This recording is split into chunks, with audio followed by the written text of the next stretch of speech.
বিসমিল্লাহির রহমানির রহিম। আসসালামু আলাইকুম। কেমন আছেন সুপ্রিয় ভিউয়ার্স? আশা রাখছি যে যেখানে আছেন ভালো আছেন, সুস্থ আছেন। আমি আলহামদুলিল্লাহ ভালো আছি। আজকে একটা কুকিং ভিডিও নিয়ে চলে আসলাম অনেক দিন পর।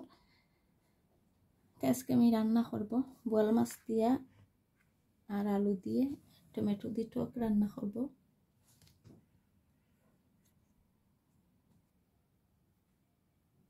আর এদিকে আলু কেরেলা লাউর কুসা দিয়ে একটা ভাজি বানিয়ে নিব। আর ভিউয়ার্স যারা যখন তনে বসে আমার ভিডিওটা দেখবা, প্লিজ লাইক সাবস্ক্রাইব কমেন্ট করে আমার পাশে থাকবা। আমি আপনাদের পাশে আছি, পাশে থাকবো। ঠিক আছে ভিউয়ার্স, আমি রান্নাটা বসিয়ে দিই, আপনারা আমার সাথে থাকবা, দেখতে থাকবা। তো প্রথমে আমি আলু বসিয়ে দিলাম।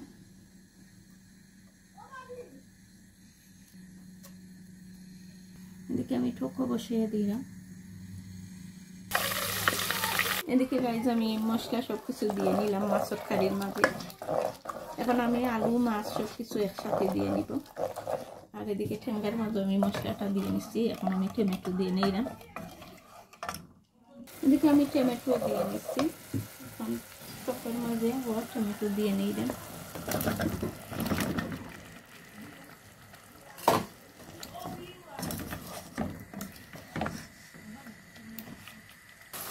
এদিকে আমি মাছ দিয়ে নিলাম। এখন আলুটাও দিয়ে নিব। একটু মাছ আলু দিলে আলু যায় সব করে, এই জন্য মাছের আলু একসাথে দিয়ে নিলাম।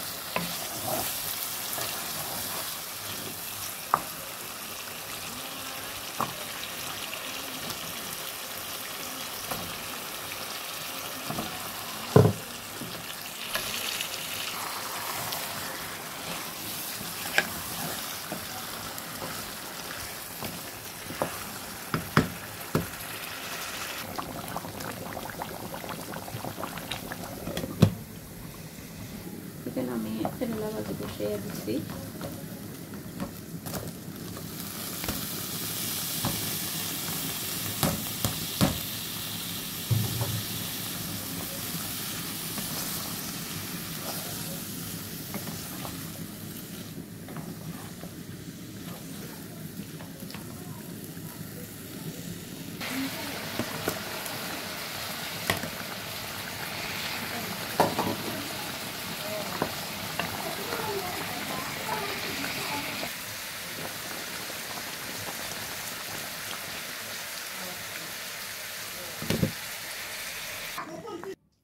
এদিকে ভিউয়ার্স আমার রান্না করাটা হয়ে গেছে।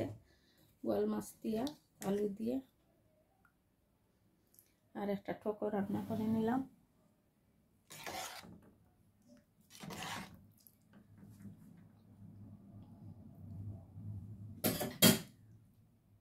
আর কেরেলা ভাজির মাঝে ধনিয়া পাতাও দিয়ে নিছি।